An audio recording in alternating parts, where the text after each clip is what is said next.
Olá, Marco Antônio Villa, muito obrigada por ter vindo ao 1964. Eu que agradeço o convite. Villa, o seu livro, que tem um nome comprido, Ditadura Brasileira, 1964-1985, a democracia golpeada à esquerda e à direita. Decorei! Está criando partido, não está apostando no golpe? Não, criando grupo, mas um partido revolucionário, por forte influência cubana, com base nos soldados, cabos, marinheiros e sargentos das Forças Armadas e com o intuito golpista estatal. E aí a influência nefasta, a Revolução Cubana fez um mal danado à América Latina, ao Brasil em particular, que era desprezar a política e apostar na solução armada, e solução armada não há política. Então você tinha o Brizola, tinha o Jango com sua proposta de golpe, tentou várias vezes, né? Inclusive impondo o Estado, tentando impor o Estado de sítio em 63. Não conseguiu, teve de retirar a medida. Depois tinha sua proposta de golpe. Tinha a Ligas Camponesas e o Movimento Revolucionário Tiradentes, que era seu braço armado, que em 62 foram descobertos, a imprensa toda noticiou, 7 campos de treinamento guerrilheiro do Julião com dinheiro cubano. E sabe-se que é dinheiro cubano porque caiu um avião, foi aberta a mala diplomática e lá tinha as provas dessa ligação. O PCdoB manda em março de 64 o primeiro grupo guerrilheiro treinar na China, né? O PCB também apostava no golpe, na velha tradição de 1935. Isso só para falar, eu citei mais de 10, entre direita e esquerda, aqueles que naquela conjuntura apostavam numa solução de força tal. Por isso que a democracia ela era golpeada à direita e golpeada à esquerda. Claro que haviam aqueles, muito poucos, e que não conseguiram buscar uma saída negociada. Um deles, um célebre deputado federal do PTB, Francisco Santiago Dantas, que buscava uma solução reformista e articulada. Mas ele estava muito doente e acabou falecendo em agosto mesmo de 64. Então nós temos uma conjuntura em que levar ao golpe era a tradição. E 64 imaginava-se, quando você vai à conjuntura, que era uma intervenção cirúrgica de curta duração. Ou seja, você tira o presidente, assume o presidente da Câmara dos Deputados, que era o sucessor legal, o Ranieri Mazzilli, ele governa até a eleição feita pelo Congresso em seguida, 10 dias depois, do Marechal Castelo Branco, que no discurso de posse foi muito claro. Disse, o meu mandato termina a 31 de janeiro de 66, que era quando o mandato era de 5 anos, quando começou o mandato do Jânio, 31 de janeiro de 61, 31 de janeiro de 66, e garantiu as eleições de outubro de 65. E quando nós chegamos a 64, 64 é uma continuidade do positivismo, né? É bom lembrar que a ditadura brasileira estatiza a economia. Estatizou a economia. Por isso que tem gente que não conhece história, que primeiro compara o Brasil à Argentina, a ditadura argentina. Tem de ser preso, chamou o PROCON, preso no sentido histórico, não preso, tem de chamar o PROCON porque não conhece nada de história. Não há nenhuma relação entre o regime brasileiro e o regime argentino. Lá desestatizou, aqui estatizou. Lá acabou com o ensino público do 3º grau, aqui expandiu a universidade pública de 3º grau, aqui modernizou a economia, ampliou, diversificou a economia. Lá a indústria foi duramente, quase que destruída, a indústria argentina. Então, se você for comparar, as bases ideológicas da ditadura brasileira eram uma e da Argentina, por exemplo, eram outras tal. Isso quer dizer que não havia contato entre os governos? Não, havia muito pouco contato. Há uma carta apócrifa, publicada por Jack Anderson no Washington Post, uma carta do Figueiredo, tal, que era apócrifa. Qualquer historiador lê aquilo, até o Figueiredo assina o nome errado, tal. Pega aquele texto. Essa relação, a tal da Operação Condor, nunca existiu com ligação no Brasil. O que há são ligações individuais. Por exemplo, a polícia do Rio Grande do Sul com a polícia uruguaia. Célebre caso, Universindo Dias e Lilian Celiberti, né? Então, que era do Partido da Vitória do Povo, foram sequestrados em Porto Alegre e levados a Montevidéu. Mas esses casos que ocorrem também logo depois de 76 com o golpe na Argentina e algo depois em 73 no Chile. Mas o que eu insisto muito em destacar é que o período 64, 68, na questão que você colocou, como é possível chamar de ditadura? Ele precisa mudar o dicionário. O conceito de chamar o Bobbio, se fosse possível chamá-lo, e mudar o conceito de ditadura no dicionário de política. Por quê? Nós tivemos em 64, em 68, eleições diretas para governadores em 65, outubro, para 11 estados, porque não era coincidente as eleições, com o quadro partidário anterior. Que ditadura tem eleições no qual a oposição ganha, por exemplo, em 2 estados chaves, Guanabara e Rio de Janeiro? Tivemos eleições em 66, tivemos eleições em 68, que ditadura tem passeata dos 100 mil? Como tivemos no Rio de Janeiro, você nem começa a fazer a passeata. E teve a passeata dos 100 mil. Que ditadura tem os festivais de música popular que nós tivemos aqui no Brasil entre 64 e 68?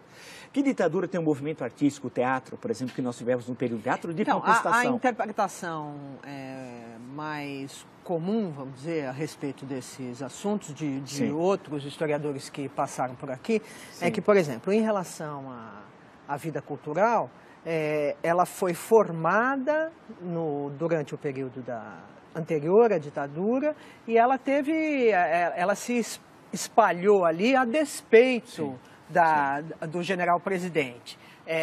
E assim, enfim, em geral, o entendimento...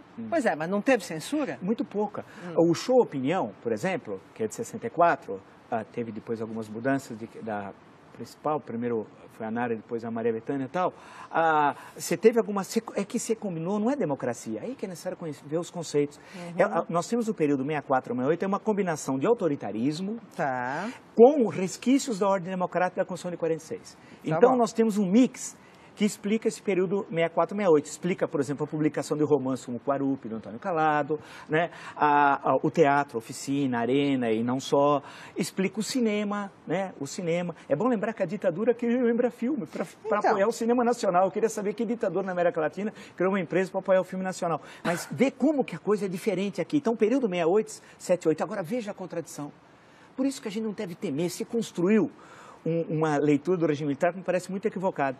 Se o AI-5, como é sabido, vigorou de 13 de dezembro de 68 a 31 de dezembro de 78, em 74, nós tivemos uma eleição relativamente livre para o Senado. O Brasil tinha 22 estados. O MDB, a oposição, ganhou em 16, perdeu em 6. Na verdade, perdeu em 5, e no Maranhão era candidato único da Arena. Né? E o que aconteceu? Quem assistiu, se tem alguns vídeos, o regime militar que criou o horário político gratuito. A versão do regime militar não havia, que era para igualar a Arena e MDB.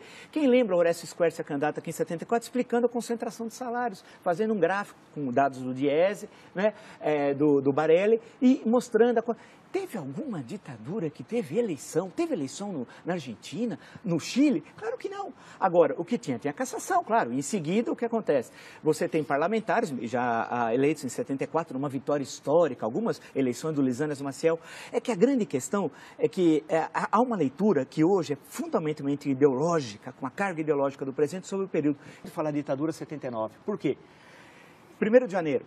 Restabelecida imunidade parlamentar. Quem chama de ditadura não sabe nada de política, de história. Você imagina ter imunidade parlamentar no dia 1º de janeiro, você não pode caçar mais ninguém. 8 meses depois, em agosto, é anistia. E todos foram libertados. Alguns não foram, mas foram logo depois. Todos. E saíram, tinham cerca de, eu tenho um número no livro, são 70, 80. É bom lembrar que no Estado Novo tinha 10 vezes mais, quando veio a anistia em 45. Aí, eleição de 82, chamada de ditadura, eleições que você tem 5 partidos, um dos quais se proclamava socialista, o Partido dos Trabalhadores. E com a vitória da oposição em São Paulo, Franco Montoro, Minas, Tancredo Neves, Rio, Leão Brizola, não só a vitória, mas a posse. Então, chamar o período 79 a 85 e em 84, especialmente entre janeiro e abril, a campanha das diretas. Quer dizer... Mas não isso já era o fim da ditadura. Mas não é mais ditadura. Tá bom. Okay. Porque não existe ditadura com liberdade, com comício, com 1,5 milhão nas ruas. Não há na história do mundo. Tá. Nem na ditadura romana, que tinha outro caráter. Escuta, Vila, você mencionou, enquanto você estava na sua última resposta, sim, que há uma leitura ideológica do período. Sim. De quem é esta leitura e por que ela lê do jeito que lê? Na sua opinião? Olha, e daí que eu acabo diferindo de muitos. Quando vem a anistia, retorna ao Brasil, acaba com o banimento, vem os caçados, exilados, perseguidos, etc. E os que estavam aqui voltam a ter vida legal e tal, né? Por isso que não pode chamar de... Eu vi o Gregório Bezerra, um dos vítimas logo em abril de 64, que a gente podia lembrar, Recife, falando aqui no Largo São Francisco. Isso devia ser setembro, por ali, outubro, não sei, de 79 e tal. Fui ouvi-lo porque era um mito para todos nós naquela época e tal. Então, a grande questão e essa é uma construção que eu ouço falar sistemática, que está no livro didático, e já ficou vitoriosa, de que a luta armada levou à democracia. Isso é uma falácia. E eu faço questão, porque eu escrevi vários artigos, isso está no meu livro também, porque nenhum grupo de luta armada defendia a democracia. Não há uma vez a palavra democracia. Se você pegar o livro Imagens da Revolução, do Daniel Arão e do Jair Ferreira de Sá, lá tem quase todos os documentos, você procura, você não acha um que tenha a palavra democracia. Nenhum documento. Todos queriam ditadura proletariada. A divergência seria cubana, algumas vezes de viés soviético, parte desses grupos não tinham muita proximidade com a União Soviética, ou chinesa, se nós veríamos então o Brasil com os olhos puxados. Essa era a divergência tal. Democracia nenhum. E todos, a ação que eles tiveram aumentou a repressão. Estimularam as ações dos porões e tal. A construção, a luta pela democracia não foi feita por esses que se dizem vencedores. Esses são os derrotados. Os vencedores foram os parlamentares do MDB, que ninguém fala. A luta heróica de vereadores, deputados estaduais, federais, senadores. E eu no meu livro resgato 2 só. Lisanas Maciel, que foi um brilhante deputado federal pelo Rio de Janeiro, e a figura de Paulo Brossard. A coragem desse. Citei 2 como exemplo, que nós tínhamos muitos tal. Quantos não foram? Eu queria alguém ter coragem, em 1970, no interior aqui de São Paulo, abrir um diretório do MDB. O padre na missa ia falar, não se misture com aquele homem perigoso que abriu o diretório do MDB e tal. Então, esse é o MDB.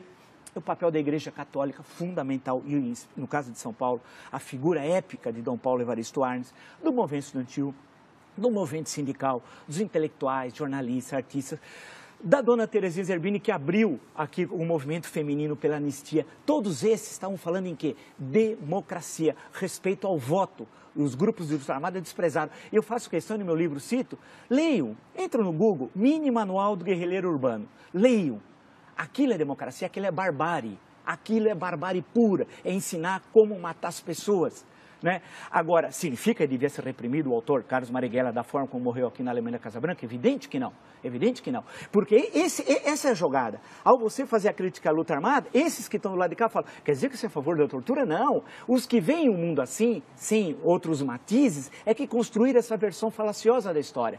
Né? E eu insisto em mostrar que eles não defendiam a democracia. É uma farsa, nenhuma ação. Ao contrário, quando teve a passeata dos 100 mil no Rio, no mesmo dia, aqui em São Paulo teve o atentado ao 2º Exército, onde morre um menino que estava lá prestando serviço militar, que podia ser eu, por exemplo, né, que tivesse, vamos dizer, prestando serviço militar, jogaram um carro-bomba. Ou Orlando Lovec, que foi pegar um visto aqui no consulado americano, na época no Cônjuge Nacional, que era um jovem, queria aprender inglês nos Estados Unidos, está andando, explode uma bomba no consulado, ele perde a perna.